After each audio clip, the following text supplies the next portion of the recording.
وآخر دعواهم أن الحمد لله رب العالمين۔ تین کام عید کا چاند نظر آنے سے پہلے پہلے ہمیں مضبوطی سے تھام لینے چاہیے۔ سب سے پہلا کام، رسول اکرم صلی اللہ علیہ وآلہ وسلم نے جب سیڑھی پہ قدم رکھا تو آپ نے آمین کہا، پھر دوسری سیڑھی پہ قدم رکھا تو پھر آمین کہا، پھر تیسری سیڑھی پہ قدم رکھا پھر آمین کہا۔ صحابہ کرام نے سوال کیا، اللہ کے پیارے پیغمبر پہلے ایسا کبھی ہوا نہیں، آپ نے یہ جو آمین کہا ہے ہمیں سمجھ نہیں آئی۔ آپ نے فرمایا، میں جب پہلی سیڑھی پہ چڑھا اور دوسری اور تیسری پہ تو جبریل امین نے 3 دعائیں کی تھی۔ ایک دعا یہ تھی، اے اللہ جس کی زندگی میں رمضان المبارک کا مہینہ آ جائے اور پھر وہ اپنے گناہوں کی معافی نہیں لے سکا، اپنے گناہوں کو معاف نہیں کروا سکا، وہ گہرا جہنم میں جا گیا۔ تو میں نے آمین کہہ دی۔ پھر دوسری بات جبریل امین نے یہ فرمائی، جس کے سامنے محمد مصطفیٰ صلی اللہ علیہ وسلم کا اسم مبارک آ جائے اور وہ درود پڑھتا، وہ بھی نامراد ہی مرے۔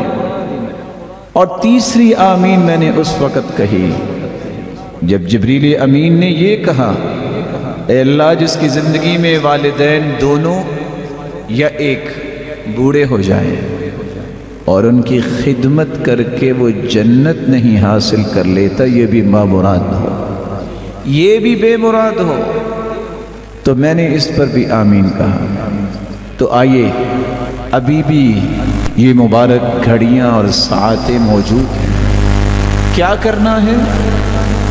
سیدنا ابو بکر صدیق رضی اللہ تعالی عنہ کو اللہ کے رسول نے طریقہ سکھایا، اور طریقہ کیا ہے؟ اچھا وضو کرو، لگا کے وضو کرو، من توضأ فأحسن وضوءہ، جو وضو کرتا ہے اور خوبصورت وضو کرتا ہے۔ خوبصورت وضو سے مراد کیا ہے؟ میں ہاتھ دھو رہا ہوں، مجھے یہ یقین ہونا چاہیے کہ میرے ہاتھوں کے گناہوں کو اللہ نے دھو دیا ہے۔ دل لگا کے میں ہاتھ دھوتا ہوں، جلدی سے نہیں۔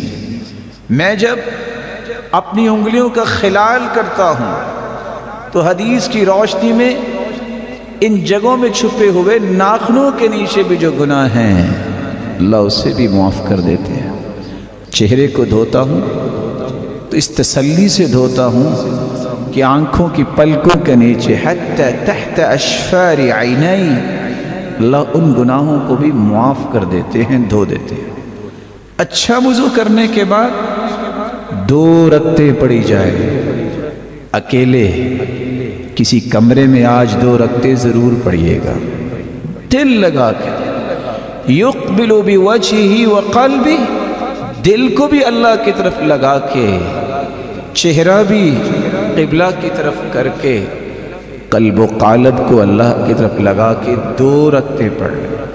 2 رکعتیں پڑھنے کے بعد لا يحدث فیہما نفسہ، ان 2 رکعتوں کو پڑھتے وقت دنیا کا کوئی خیال نہیں آنا چاہیے، کوئی اور دل میں بات نہ لائیے، سوچ کے پڑھنا میں اپنے رب سے کیا کہہ رہا ہوں، سوچ کے پڑھنا کہ سبحان ربی الاعلی اور سبحان ربی العظیم، میں کتنے عظیم اور بلند و بالا رب سے ہم کلام ہو رہا ہوں۔ 2 رکعتیں پڑھنے کے بعد ہاتھ اٹھائیے گا، سب سے پہلے اللہ کی تعریف کیجئے گا، پھر درود پڑھیے گا، پھر دل لگا کے اللہ سے دعا کیجئے گا، اور 2 مرتبہ یہ کلمات کہنا نہ بھولیے گا، رب اغفر لی، رب اغفر لی، جو اتنے الفاظ کہہ دیتا ہے اللہ کھربوں فرشتوں کو گواہ بناتے ہیں، علم عبدی ان له ربا یغفر الذنوب، میرے فرشتوں گواہ رہنا، آج میرے بندے کو پتہ چل گیا ہے اس کا کوئی رب ہے جو معاف کرنے والا ہے، عبدی اعمل ما شئت فقد غفر لك، میرے بندے تو آ گیا، تو نے آج تک جتنے بھی گناہ کیے میں نے تجھے معاف کر دیے، فرشتوں گواہ بن جانا۔ اور دوسری روایت کے الفاظ ہے جو اس طرح کی 2 رکعتیں پڑھ لیتا ہے وجبت لہ الجنہ، اللہ اس کے لیے جنت کو واجب کر دیتے ہیں۔ خوبصورت وضو کے ساتھ 2 رکعتیں پڑھیے گا، عید کا چاند نظر آنے سے پہلے لائق ست تکریم بھائی اور بزرگوں یہ عمل ضرور کریں، تاکہ ان لوگوں کی صف میں اور آپ شامل ہو جائیں جن کو اللہ نے اس رمضان میں جہنم سے آزاد کر دیا۔ تو پہلا کام 2 رکعتیں پڑھ کے اپنے گناہوں کی معافی عید کا چاند نظر آنے سے پہلے ضرور لے لیجئے گا۔ دوسرا کام، رسول اکرم صلی اللہ علیہ وآلہ وسلم نے فرمایا انما الاعمال بالخواتیم، اعمال کی قبولیت کا دار و مدار نیتوں پر ہوتا ہے، نیت خالص ہو تو عمل قبول۔ اسی طرح انما الاعمال بالخواتیم، اعمال کی قبولیت کا دار و مدار خاتمے پر بھی ہوتا ہے۔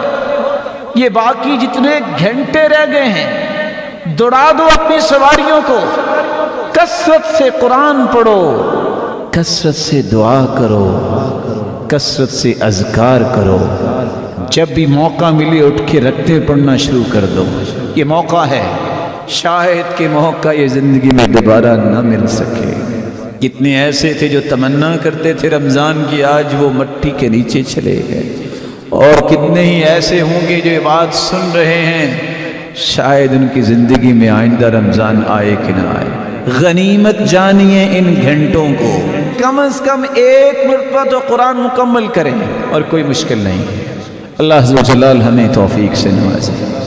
تیسرا اور آخری کام جو چاند نظر آنے سے پہلے آپ کو کرنا چاہیے، اپنے گھر والوں کو بھی اس کام پہ لگائیں کہ وہ بھی اپنے رب سے معافیاں مانگ لیں، اللہ کی رحمتوں اور برکتوں کو سمیٹ لیں۔ کس طرح صحابہ کرام رات کو چھینٹے لگاتے اپنے گھر والوں پہ، اٹھو اٹھو، اللہ کی رحمتیں تقسیم ہو رہی ہیں، برکتوں کا نزول ہو رہا ہے، اپنے گھر والوں کو مت بھولیے۔ میرے بھائیوں، لمبے سفر کرنے ہو تو بیگانوں کے ساتھ نہیں ہوتے۔ اگر چاہتے ہو اور سمجھتے ہو کہ میرے پیارے ہیں، اگر سمجھتے ہو کہ میرے بچے پیارے ہیں، تو ان کو بھی جنت میں ساتھ لے جانے کی پلاننگ کریں، ان کے ہاتھوں سے صدقہ کروائیں، خود بھی صدقہ کریں اللہ کو راضی کرنے کے لیے، اور رسول اللہ صلی اللہ علیہ وآلہ وسلم کی سنت کو زندہ کرتے ہوئے آپ اس قدر سخاوت کرتے کہ ریح المرسلہ، جس طرح تند و تیز ہوائیں ہوتی ہیں، اس طرح صدقہ کیا کرتے رمضان میں۔ اور کچھ لوگوں کا کہنا ہے کہ میں کسی کو دکھا کے نہیں کروں گا، کوئی بات نہیں، جس طرح چھپا کے صدقہ کرنا افضل ہے، بعض دفعہ لوگوں کے سامنے صدقہ کرنا بھی افضل ہوتا ہے، جس کو دیکھ کے دوسرے صدقہ کریں۔ نیت کو اللہ دیکھتا ہے، اللہ کی رضا کے لیے۔ کتنے لوگ مسکین اور فقیر ہیں، ان پہ صدقہ کیجئے، وہ بھی عید کی خوشی میں شریک ہوں، ان کو بھی محسوس نہ ہو کہ ہماری خوشی کہاں، ان تک بھی اللہ کا دیا ہوا مال پہنچائیے۔ رسول اللہ صلی اللہ علیہ وسلم کی سنت سمجھتے ہوئے ہمیں تیسرا کام یہ بھی کرنا ہے کہ اپنے روزوں کی کمی کوتاہی کو دور کرنے کے لیے، ان کو مکمل کرنے کے لیے اور ان کو پاک صاف کرنے کے لیے اپنے گھر میں جتنے بھی افراد ہیں ان کی طرف سے صدقہ فطر ادا کرنا ہے۔